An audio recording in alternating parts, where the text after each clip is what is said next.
politicians, the nation can sink. They don't care. As long as that their little interest is protected. That's why even when the hospitals are not working, education institutions are grounded, they don't care. To the extent that their children and themselves can access education and hospital services outside the country.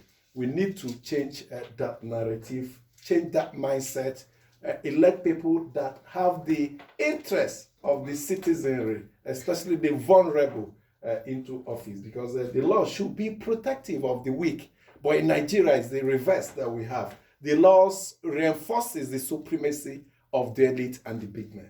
I mentioned that is why quickly we said yesterday that the waste disposal agency or the arm in the local government is not working.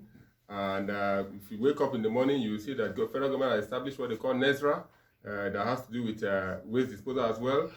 We keep duplicating, and the ones that are there, they are not working. NESRA is environmental standards. Okay, but they have environmental health professionals under NESRA that go around to check if your house is neat, if your environment is neat. Different institutions. So, but the bottom line is, when we keep duplicating, we are not helping ourselves. The institutions we have the enabling law, have enough laws for us to be where England is. So what is the problem? They are not implementing. There's a lot of corruption in the system. Shall we strengthen the police? Do we need EFCC, ICPC, road safety, civil defense? Which one are they planning against?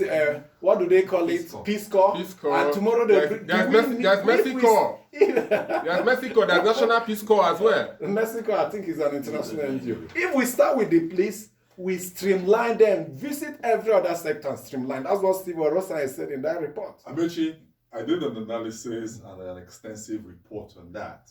The Buhari administration promised us at the end of 2020 that it would implement the Onsen report.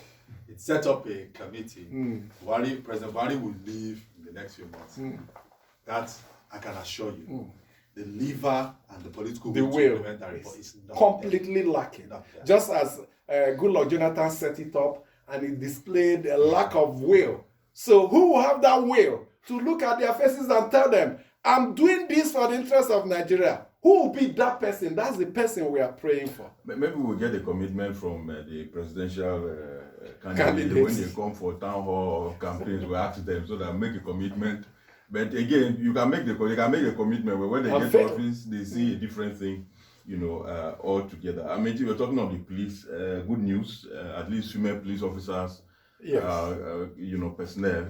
Yesterday, the National Industrial Corps said, look, the rule that you'll be dismissed if you get pregnant, if you're not married, that has been... is illegal. Has been struck down.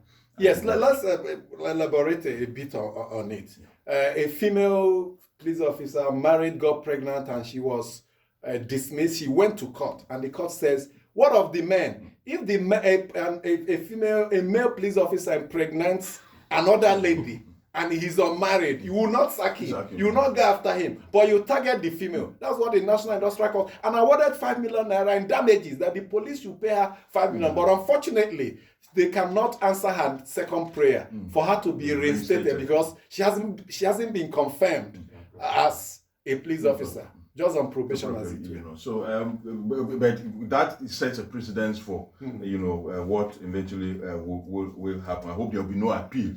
They shouldn't appeal. The police force. But if they wish, let them. And then for our friend Nefia Intiak, the good news also, President Buhari will be in Lagos on January 24, where he will inaugurate the Dangote, almighty Dangote oil refinery. So let's see if that will be a game changer for Nigeria. Well, indeed, it will be a game changer, TV. Whether I would like it or not, even though what we have heard is that the price of the crude will be an international band. That's the pricing will not because it's done here in Nigeria. It's in the market, but at least the availability is something that will no doubt help the country, especially with supply. We may ask where will they get the crude from? There are 2 modular refineries that have been completed in Nigeria, but they are unable to function. Why? They cannot access crude. That's the problem. Where will Dangote refinery get the crude? Are there lines to take the crude to him? At what price? What is our production capacity? It's almost a sole-selling manufacturer. Let's come back tomorrow Friday for the last edition. Have a good day. It's almost the same. But when a policeman gets pregnant, Yeah. she cannot serve now. Pregnancy another person. Move out of Nigeria.